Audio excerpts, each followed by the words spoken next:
Dans cette vidéo, je vais réaliser un projet client de A à Z devant vous, je vais absolument tout vous montrer. Comment j'ai eu le client, comment on a défini le tarif, comment je m'organise, comment récolter des témoignages clients pour augmenter votre preuve sociale. Est-ce que je vais réussir à satisfaire le client de cette vidéo ou alors est-ce que je vais repartir bredouille avec 20 € en poche? J'espère pas, on verra ça à la fin de la vidéo. Allez, c'est parti. Le client, c'est simplement l'ESCA, c'est une école de commerce qui est située parmi les 40 écoles françaises à la 15e place, donc c'est quand même pas n'importe qui. Je suis assez content d'avoir pu les avoir comme clients, mais la question que tout le monde se pose, comment j'ai fait pour avoir une école de commerce en client?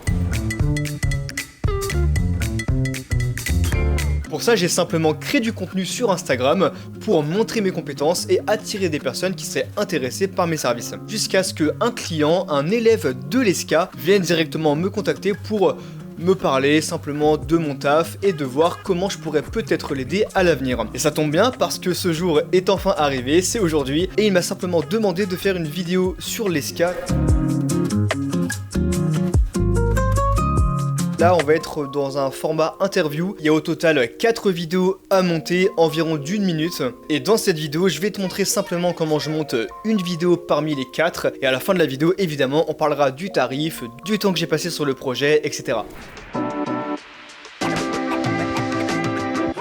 La collaboration peut donc enfin commencer, le client m'envoie tous les rushs nécessaires à la réalisation de la vidéo. Sur ce, je m'empresse de directement ouvrir le document, je récupère tous les fichiers et ensuite je vais les organiser mais d'une manière assez spéciale.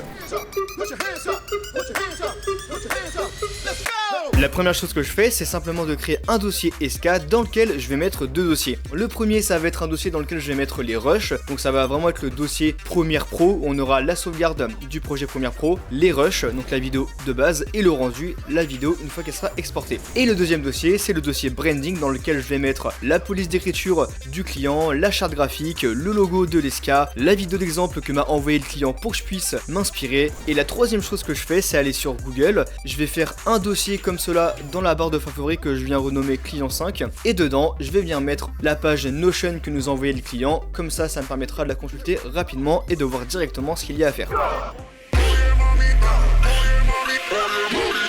J'importe le rush de mon client, je fais clic droit et je clique sur détection de montage de scène pour avoir les coupures. Une fois que c'est terminé, on retrouve toutes les coupures de ce qu'a fait le client. Je vais sur Google pour ouvrir toutes les informations du client, donc toutes les contraintes, et on va enfin pouvoir commencer. La première chose que je fais, c'est de regarder les timecodes que nous a envoyé le client pour savoir à quel moment je dois intégrer les questions d'interview. La première question, elle est à 9 secondes, donc je me rends à 9 secondes sur mon plan et je viens ensuite décaler, faire un trou comme cela qui va venir accueillir le carton. Je fais la même pour la deuxième question. Je cherche, je décale et je fais ça jusqu'à la fin et voici ce que l'on obtient. On a donc toutes les réponses du client et maintenant il ne me reste plus qu'à ajouter les questions pour simplement faire question-réponse. Je vais venir ajouter rapidement les 2 logos de l'ESCA, donc l'ESCA et l'ESCA Alumni. Une fois que c'est terminé, j'ai juste à les dupliquer pour pouvoir les mettre au-dessus des moments où le client répond. Pourquoi je fais ça? Parce qu'on n'aura pas les logos d'ESCA sur les cartons de questions. On met ça que sur les réponses sur la facecam. D'ailleurs, en parlant de cartons de questions, on va directement commencer. Donc je vais venir ouvrir la charte graphique que l'on a mis dans nos dossiers au tout début et je vais venir sur Premiere Pro, nouvel élément, cache couleur, ok, et je vais venir coller en fin de compte le code hexadécimal pour avoir le même bleu que dans la charte graphique de l'ESCA. 130, 231, 213, on clique sur ok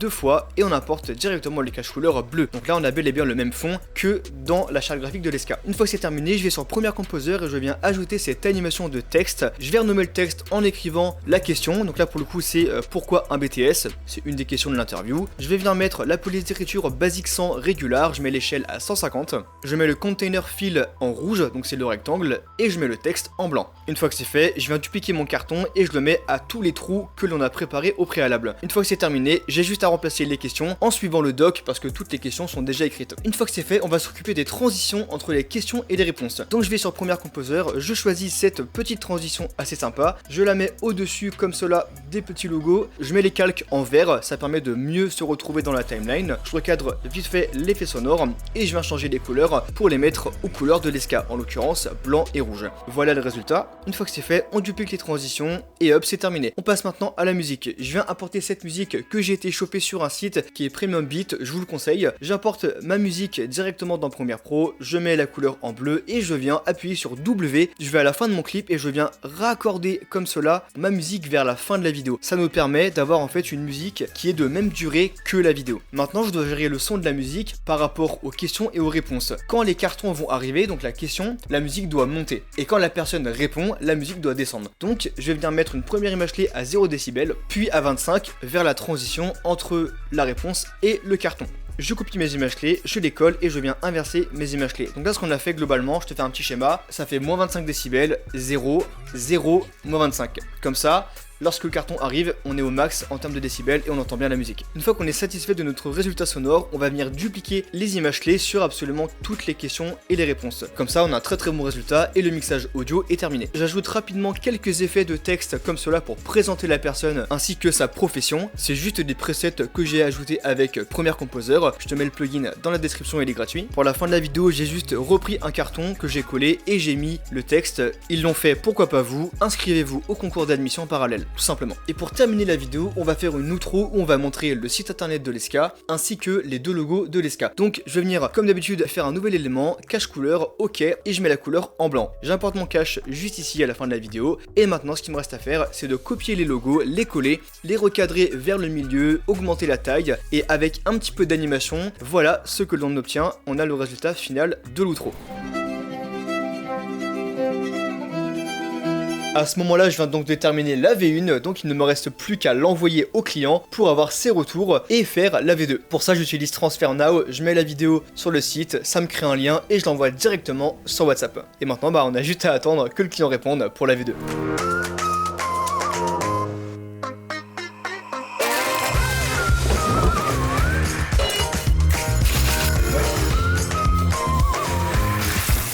Comment c'est trop bon, c'est incroyable hein. Redown, gros banger. Wow. J'ai les courbatures. Bon les gars, j'ai fini de manger, ça y est. Et bonne nouvelle, j'ai reçu les fameux messages du client. Donc on va pouvoir faire la V2. Je vais vous montrer directement les retours que ce dernier m'a envoyé. Donc là en l'occurrence, on a environ, je dirais un peu moins de 10 choses à modifier. Donc là ce que je fais, à chaque fois que le client m'envoie des retours comme ça, et bien je vais directement sur Premiere Pro, je fais CTRL Maj S et en fait je vais venir mettre V2 dans le nom du projet. Je clique sur Entrée et là ce qui va se passer c'est que toutes les modifications que je vais faire sur ce projet là, c'est-à-dire la V2, va s'appliquer uniquement au projet V2. Ce qui fait que une fois avoir fait mes modifications, le résultat n'est pas bon et que je dois revenir sur la V1, et bien j'ai juste à ouvrir le deuxième projet du nom de V1 et pas V2. Voilà, je sais pas si j'ai été clair, mais globalement voilà comment je fonctionne. Donc là on a directement la timeline et on va simplement appliquer tout ce qu'il y a ici. Par exemple, le premier retour, c'est que le nom et le prénom sont trop rapides. Donc on va directement sur Premiere Pro, on va au tout début et on va regarder un petit peu. Ok, donc là, c'est trop rapide. Dans ce cas-là, je vais juste allonger comme cela la durée des transitions. Ça nous permettra d'avoir des textes qui restent un petit peu plus longtemps que prévu. On peut clairement voir la différence au niveau de la modification. Le texte reste beaucoup plus longtemps après avoir fait la retouche. La deuxième retouche, c'est que le texte est trop rapide selon le client. Donc ce que je vais faire, c'est simplement allonger une fois de plus la durée du texte. Donc je vais venir couper mes calques comme cela. Je sélectionne l'entièreté de la vidéo. Je viens tout décaler pour ajouter un petit peu plus de longueur. Je viens allonger mes textes comme cela. Et une fois que j'ai mis tous les calques plus loin comme cela, que je les ai rallongés, et bien je vais venir supprimer l'espace vide pour pouvoir tout raccorder et je modifie l'emplacement de l'effet sonore comme ça pour la transition. Et je viens raccorder la musique comme cela, CTRL F pour faire la transition, pour ne pas entendre la coupure. Et donc on a rajouté environ, je dirais, une seconde, ce qui nous permettra de mieux lire le texte. Donc là on a fait les deux premières retouches. Je vais pas tout vous montrer, mais le but là c'est de faire jusqu'à la fin tout simplement. Et ensuite on pourra avoir le résultat final, on pourra exporter la vidéo et l'envoyer au client.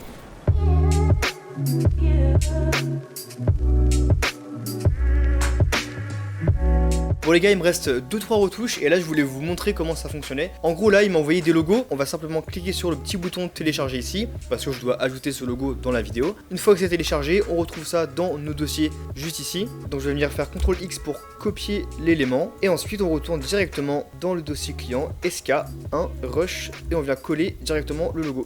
Et ensuite il ne me reste plus qu'à l'importer dans Premiere Pro. C'est super important de toujours respecter l'organisation des dossiers qu'on a fait en début de vidéo.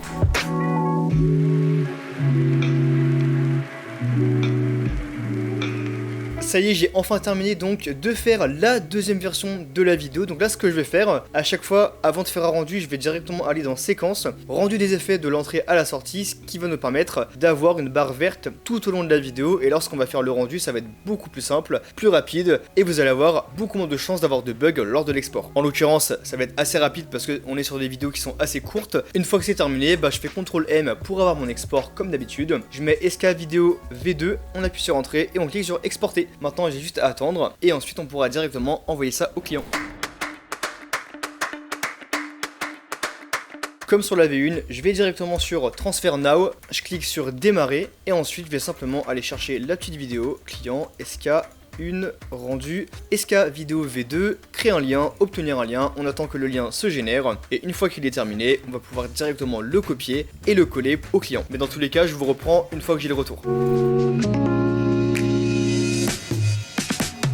Voilà team, le client a pu me faire son retour à l'heure actuelle, donc il est satisfait de la vidéo, je suis ultra content, il n'y a pas de retouches à faire, ça veut dire qu'on est sur la version finale. À ce moment-là, ce que je dois faire, c'est simplement analyser le temps de travail en heures pour savoir combien je vais tarifer. Pour le coup, j'ai travaillé 1 heure par vidéo, il y en avait 4, soit 4 heures, et j'ai un tarif horaire de 40 €, donc 40 x 4, ça fait 160 € pour 4 heures de travail, ce qui franchement est plutôt pas mal. Au niveau des méthodes de paiement, là ce que j'ai fait, c'est que j'ai fait tout le projet et je vais être payé qu'à la fin, donc c'est-à-dire maintenant. Alors je vous conseille quand même de pas faire comme moi, là c'est des clients avec qui j'ai l'habitude de travailler, donc on a créé une certaine confiance. Mais si vous êtes au début avec un nouveau client ou vous n'êtes pas sûr de la confiance, je vous conseille de soit demander au client de payer tout au début, généralement ça n'arrive quasiment jamais, ou alors vous faites un acompte, donc vous lui demandez de payer 50% dès le début du projet, vous faites le projet et à la fin, une fois que la version finale a été terminée, donc eh bien vous redemandez les 50% restants. Ça vous permettra d'être engagé, lui aussi, et donc personne, normalement, ne devrait se faire arnaquer. Alors bonjour, je m'appelle Paul Matenet, je travaille chez Diabolo et on a récemment travaillé avec Donovan. Je ne peux que recommander Donovan parce que c'est quelqu'un d'efficace, c'est quelqu'un de rapide à l'exécution, il nous donne des dates et les respecte. Il respecte ses engagements, c'est-à-dire qu'il réalise le travail qu'on avait envie qu'il réalise. Donovan sait conseiller et apporter de la pertinence au montage pour rendre une vidéo incroyable comme on l'avait envie. Franchement, le petit témoignage, il fait plaisir, on va pas se mentir. N'hésitez pas à récolter le plus de témoignages à la fin de vos projets. Vous demandez au client simplement s'il veut faire un témoignage vidéo. Et si c'est le cas, c'est parfait. Tu fais une base de données avec plein de vidéos témoignages. Ce sera plus intéressant pour toi lorsque tu vas vendre tes services. Tu auras plus de preuves sociales, de légitimité, d'autorité. Ce sera plus simple pour vendre. Sinon, au niveau du client, j'ai donc collaboré avec l'ESCA, mais aussi avec l'agence Diabolo, qui est gérée par Quentin et par Paul. C'est eux qui s'occupent de la création de contenu, donc du tournage, du montage, et c'est avec eux que j'ai pu gérer simplement l'envoi des rushs, les messages WhatsApp qu'on a vu dans la vidéo. Je te mets leur contact juste ici, donc si t'es une personne qui a besoin de vidéos corporate pour ton entreprise, je te conseille d'aller les contacter, c'est clairement les meilleurs là-dedans, ça fait plusieurs mois qu'on collabore ensemble, j'ai jamais été déçu, ils sont extrêmement professionnels et ils répondent super vite, ça c'est un énorme avantage, donc n'hésitez pas à les contacter. Sur ce, j'espère que cette vidéo vous aura plu les gars, n'hésitez pas à laisser un like, à commenter pour donner un maximum de force pour ce nouveau projet, pour ce format de vidéo que je kiffe de fou faire. Pourquoi je l'ai pas fait avant? Vraiment, j'aurais dû vous demander avant en sondage. Mais bon, au moins il est fait, c'est carré, c'était l'épisode 1. Et sur ce, je te recommande cette petite vidéo si tu es bloqué aujourd'hui en tant que monteur débutant, que tu galères à avoir des clients. Ça va grandement t'aider parce que 95% des monteurs ont le même problème que toi. Alors tu sais ce qu'il te reste à faire, je te laisse cliquer ici, c'était Donovan et on se retrouve pour une prochaine vidéo. Allez, ciao ciao.